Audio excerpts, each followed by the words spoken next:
Hai murid-murid, apa khabar? Cikgu harap semua murid dalam keadaan sihat, sejahtera dan bersedia untuk kita sambung pelajaran pendidikan moral pada hari ini. Bersama saya, Madam Rosita. Hari ini kita akan belajar di bawah unit 9 dan dua buah tajuk. Tajuk pertama, hadapi cabaran, kekalkan kebenaran. Tajuk kedua, hadapi cabaran, tunjukkan keyakinan. Cikgu harap kamu telah bersedia untuk kita mulakan pelajaran kita pada hari ini. Murid-murid, kita masih belajar di bawah unit 9 iaitu temanya keberanian. Jadi, objektif pelajaran kita pada hari ini ialah 1. Kepentingan mengamalkan sikap berani dalam hidup bermasyarakat. Cabaran yang akan dihadapi semasa bersikap berani dalam hidup masyarakat. Ini adalah objektif untuk pelajaran kita pada hari ini. Mari kita ingat semula, apakah yang dimaksudkan dengan keberanian? Berani, iaitu gagah, bukan pengecut, perkasa, tidak takut dan tabah menghadapi bahaya dan kesulitan. Keberanian merujuk kepada sikap dan kesungguhan seseorang menghadapi dan bertindak balas dalam mempertahankan keberanian. Jadi itu adalah maksud keberanian yang kita pelajari dalam unit 9. Mari kita lihat apakah kaitan keberanian dengan tajuk yang kita pelajari pada hari ini. Murid-murid, bagi tajuk yang pertama iaitu hadapi cabaran, kekalkan keberanian. Murid-murid boleh rujuk dalam buku teks muka surat 85. Mari kita lihat sama-sama. Fahami situasi diberikan dan lengkapkan infografik. Jadi, kita boleh lihat dalam muka surat 85 ada informasi dan juga infografik yang diberikan. Pada setiap minggu, Mingkit, lelaki ini bernama Mingkit dan kawan-kawannya menjalani latihan badminton di kompleks rekreasi Pangsapuri Pasir Emas. Jadi Mingkit dan kawan-kawannya selalu menjalani latihan. Jadi kita lihat ya situasi dalam gambar ni, ini adalah tandas di kompleks tersebut. Dan juga gambar di mana Mingkit dan kawan-kawannya pergi ke kafeteria. Cuba lihat ya. Tandas awam di kompleks rekreasi itu semakin kotor dan berbau. Kita lihat Mingkit terpaksa menutup hidungnya kerana busuk dan kotor. Lampu juga tidak berfungsi. Jadi di tandas itu, lampu tidak berfungsi dengan betul. Makanan yang dijual di kafeteria juga berminyak. Kadangkala kuantiti makanan sangat sedikit. Jadi, semua makanan berminyak di kafeteria itu apabila Mingkit dan kawan-kawannya ingin makan dan minum ataupun berehat selepas latihan. Jadi, Mingkit dapati makanan itu sedikit, mana kuantitinya sedikit dan juga berminyak. Jadi, pastinya tidak sedap. Dan Mingkit berasa sangat tidak gembira. Jadi, cuba lihat situasi dalam infografik ini. Cara bersikap berani bagi mengatasi masalah dalam situasi di atas. Jadi, apakah perkara ataupun apakah yang harus Mingkit lakukan bagi mengatasi masalah tandas awam dan juga makanan di kafeteria? Yang kedua, apakah cabaran yang dihadapi oleh Mingkit apabila bersikap berani dalam masalah di atas? Jadi, apakah yang Mingkit perlu lakukan dan apakah cabaran apabila Mingkit bersikap berani untuk menyelesaikan masalah di atas? Jadi, murid-murid, apakah yang harus Mingkit lakukan dan juga apakah cabaran yang akan Mengkit hadapi? Kita boleh bincang bersama. Murid-murid, tadi kita lihat apakah situasi yang berlaku kepada Mengkit, iaitu semasa dia dan kawan-kawannya berada di kompleks rekreasi dan juga di kafeteria.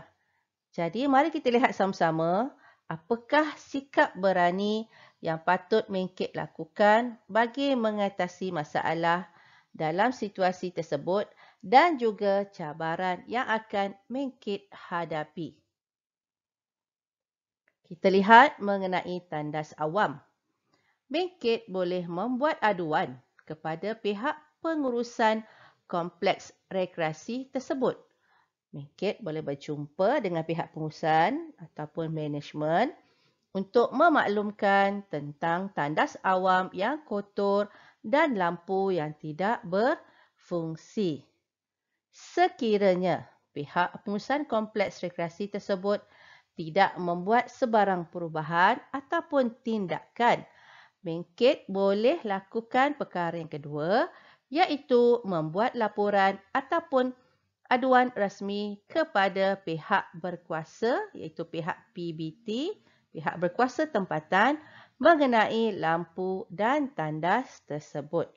Jadi, apabila kita hendak membuat laporan atau aduan rasmi, mestilah laporan itu betul dan paling baik kita ada gambar ataupun bukti yang menunjukkan situasi yang berlaku. Jadi, Mengkit boleh pergi ke majlis daerah ataupun majlis pembandaran untuk membuat aduan secara rasmi. Ini sangat penting ya murid-murid supaya laporan ataupun aduan kita boleh diterima. Tak perlulah kita nak ambil gambar dan viralkan hanya di media sosial. Yang kedua, kita lihat apabila di kafeteria pula. Mengkit boleh memberitahu kepada pengusaha kafeteria tersebut. Jadi, Mengkit boleh berjumpa dengan pengusaha kafeteria dan memaklumkan mengenai makanan yang berminyak dan juga kuantiti yang sangat sedikit. Dan kalau pihak pengurusan kafeteria juga tidak boleh menerima aduan tersebut, Mengkit juga sekali lagi boleh membuat laporan ataupun aduan kepada pihak berkuasa. Ini sangat penting ya murid-murid. Kita mesti membuat aduan ataupun laporan dengan saluran yang betul. Menggunakan saluran yang betul. Kita tak perlulah nak viralkan tentang sesuatu perkara.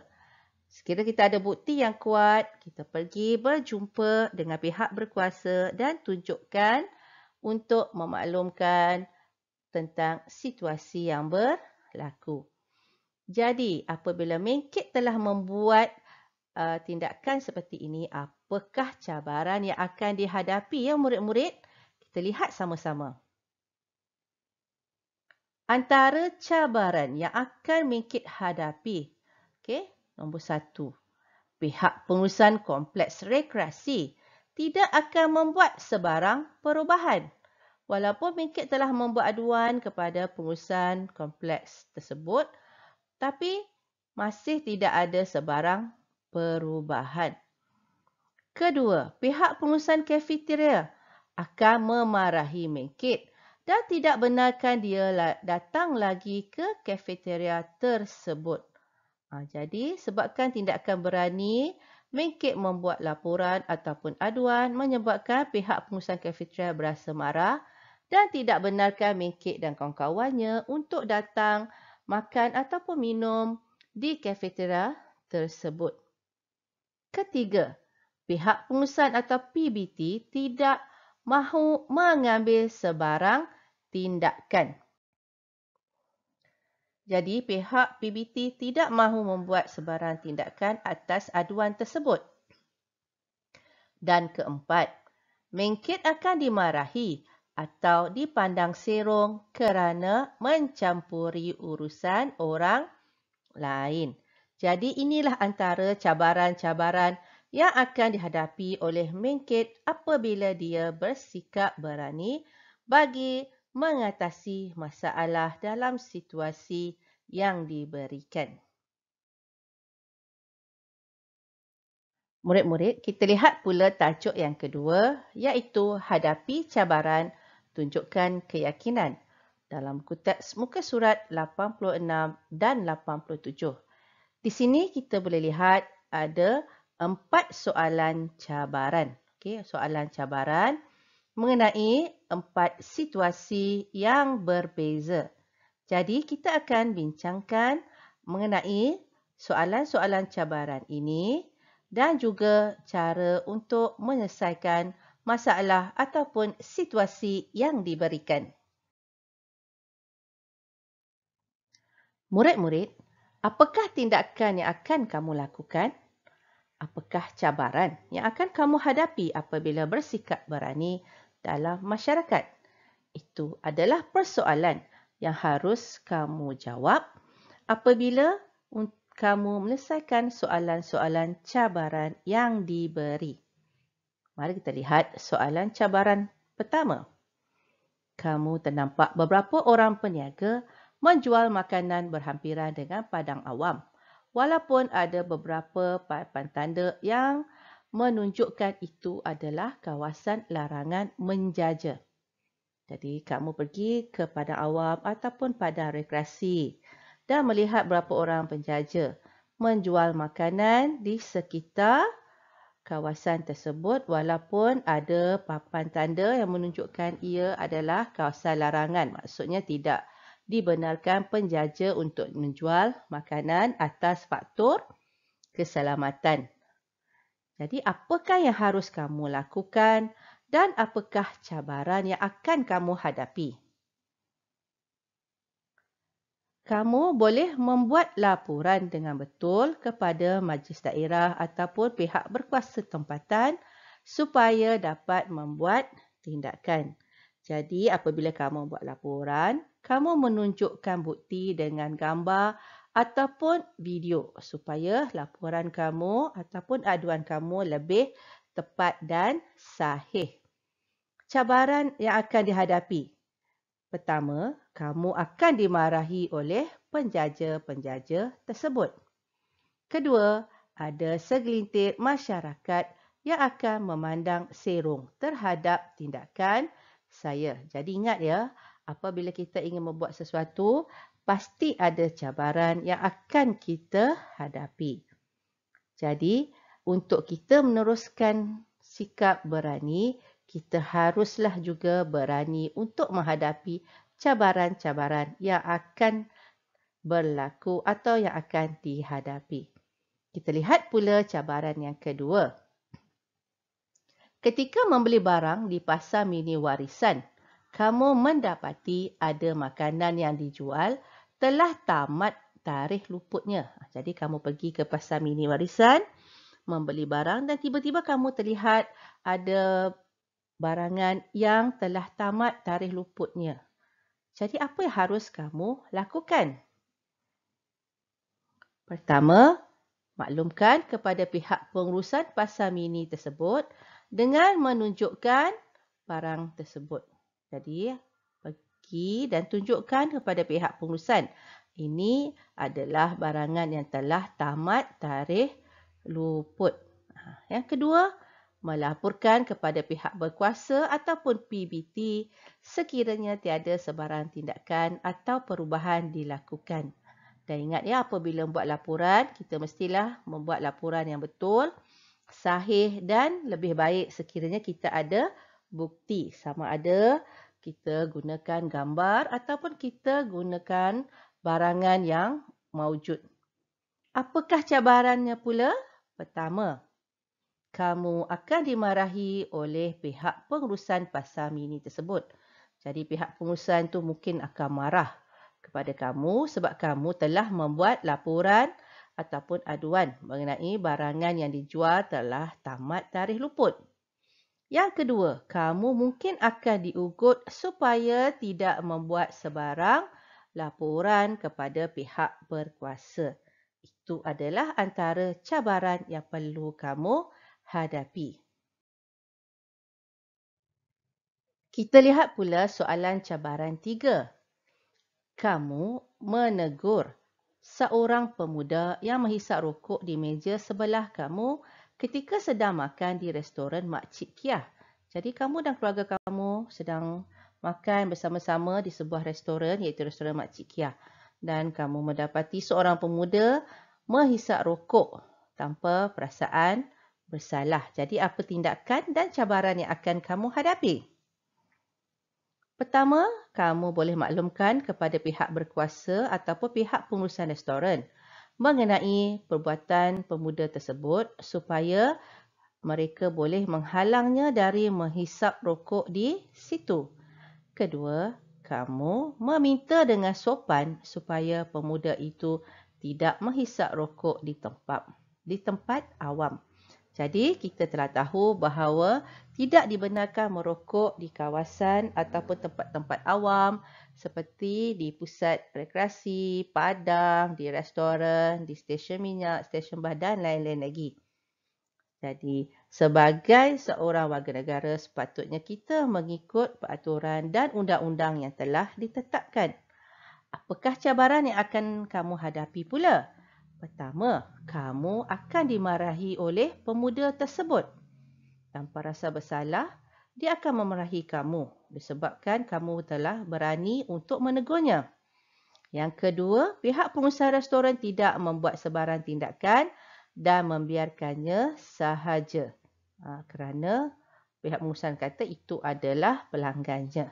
Jadi, itulah cabaran yang akan kamu hadapi apabila kamu ingin membuat sebarang tindakan yang berani. Kita lihat pula soalan cabaran yang keempat. Semasa berjoging di taman permainan bersama-sama dengan ayah, kamu ternampak beberapa orang budak sedang bermain buaian sambil berdiri dalam keadaan bahaya.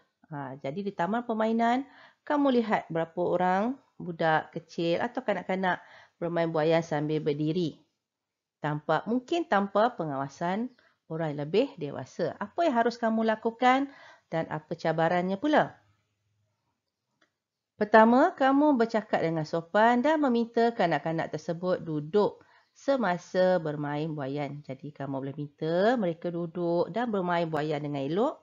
Dan yang kedua, menerangkan pada kanak-kanak tersebut mengenai keselamatan semasa bermain di taman. Jadi kamu sebagai seorang lebih dewasa dari kanak-kanak tersebut boleh menerangkan kepada mereka. Cabaran yang akan dihadapi, pertama, kamu akan dimarahi oleh kanak-kanak tersebut. Dan kedua, ibu bapa kanak-kanak itu juga akan memarahi dan memandang serong kepada kami. Kami itu bermaksud kamu dan ayahlah. Itu adalah cabaran yang akan dihadapi apabila kita ingin membuat sesuatu tindakan dalam menyelesaikan masalah yang berlaku. Murid-murid, apakah kepentingan amalan berani dalam hidup bermasyarakat? Pertama, untuk memastikan masyarakat setempat hidup tenteram dan tanpa rasa takut atau risau. Kedua, untuk melindungi anggota masyarakat daripada menjadi mangsa atau dibuli oleh pihak-pihak yang tidak bertanggungjawab. Jadi kita merasakan kita bertanggungjawab untuk menjaga anggota masyarakat, jadi kita harus bersikap berani. Dan ketiga, untuk memastikan masyarakat berani untuk menyatakan dan menegakkan kebenaran. Ini sangat penting ya murid-murid supaya kita tidak ditindas ataupun diabaikan. Tugasan ataupun latihan untuk hari ini. Pertama, cari berita atau cerita tentang sikap keberanian seseorang dalam masyarakat.